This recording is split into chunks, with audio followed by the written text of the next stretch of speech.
السلام عليكم ورحمة الله تعالى وبركاته. اللهم صل وسلم وبارك على سيدنا محمد وعلى آله وصحبه أجمعين. ما تبخلوش علينا بأبوني وجيم باش ديما يوصلكم الجديد. اليوم غادي نعاود لكم القصة ديال غابة كامبينوس المحيرة.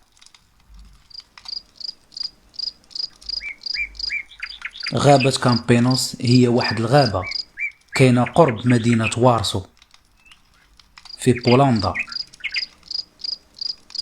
ومعروفة بأنها محمية طبيعية كبيرة، وكيمشيو ليها بزاف ديال الناس. كيمشيو ليها رياضيين كيديروا فيها الرياضة، عائلات كيخرجوا من الروتين اليومي وكيديروا نزهة من أجل الاستجمام، وكاينين حتى بعض المصورين كيمشيو باش يلتقطوا بعض اللقطات ديال الطبيعة.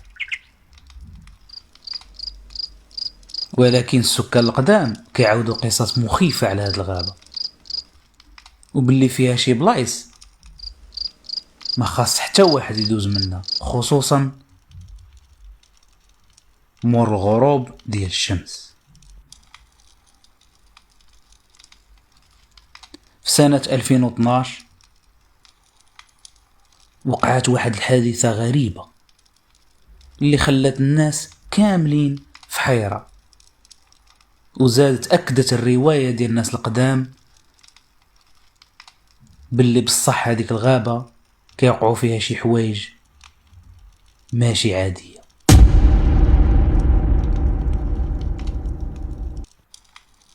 مارك 29 سنة، بيتر 31 سنة، أنا 27 سنة، 3 ديال الأصدقاء. قرروا يديروا نزهة، وفي نفس الوقت مارك ياخد لقطات ديال الطبيعة، خصوصا هو عزيز عليه ومولع بالتصوير ديال الطبيعة.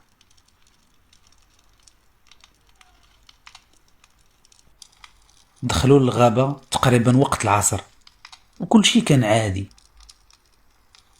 ضوء الشمس دايز بين الأغصان،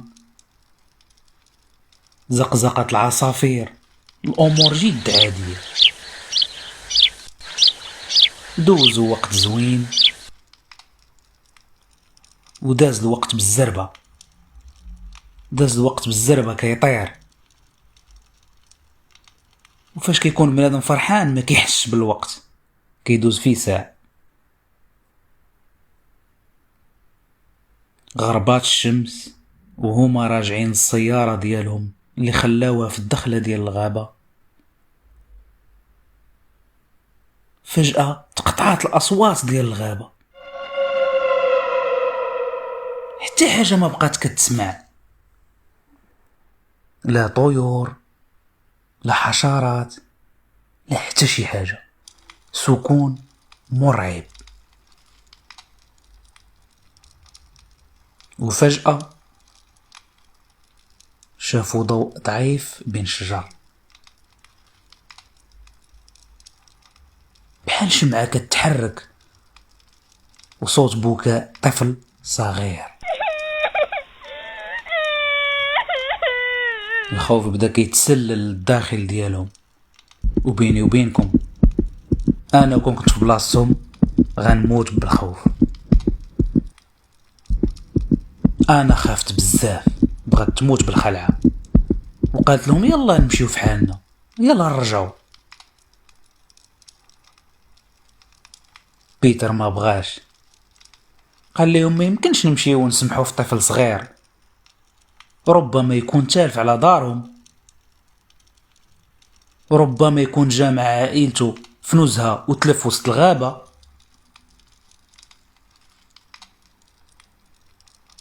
اتفقوا باش يتبعوا داك الضوء، وبالفعل تبعوا الضوء، وكل ما كيقربوا كيحسوا بالوقت كيدوز ببطء. مارك كان كيشوف في الساعة دازت 10 دقائق، ولكن في الإحساس بحال دازوا ساعات. الريزو ديال التليفون تقطع.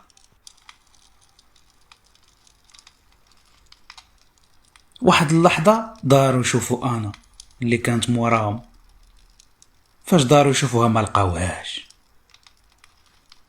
في ظرف تانية طارت من حداهم.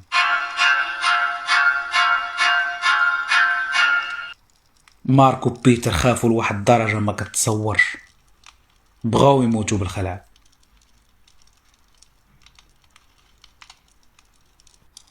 بقاو كيعيطوا عليها، غير الصدى ديال الصوت ديالهم اللي كيرجع. انا غابة كبيرة وبالليل، وما عندهمش الوسائل باش يقلبوا عليها من غير الضوء ديال الهواتف ديالهم، ما يمكنش يلقاوها بسهولة.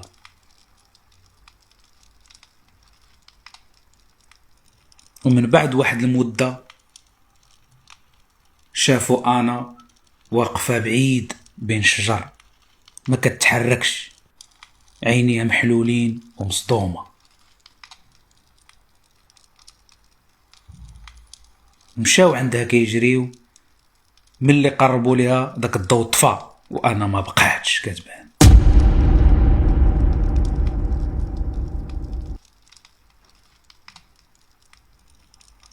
خرجوا من الغابة عيانين مرهقين مخلوعين، والحكاية ديالهم ما صدقها حتى واحد.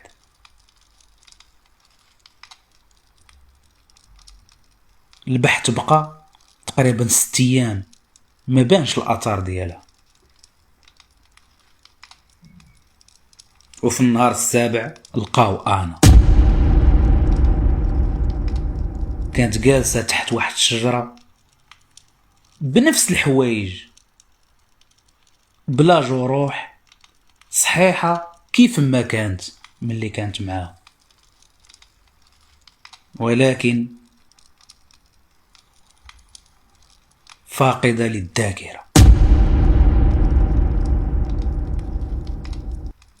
كانت كتقول غير جملة وحدة، واللي هي راهم ما بغاوش يخليوني نرجع.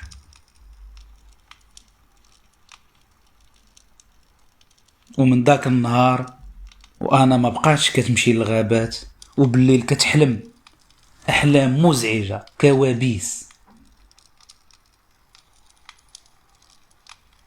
وكل مرة كترسم نفس الرسمة بلا ما تشعر. اشخاص طوال واقفين بلا ظلال بلا وجوه. السؤال اللي بقى مطروح هو شنو كان داك الضوء؟ واش ضاعوا في الوقت والزمن ودخلوا لعالم آخر؟ بالنسبة للناس اللي قراب للغابة قالوا الغابة مسكونة، ولكن بالنسبة لي أنا كنقول الله أعلم. وانتم الأصدقاء إلا كانت عندكم شي فكرة خليوها ليا في الكومنتير.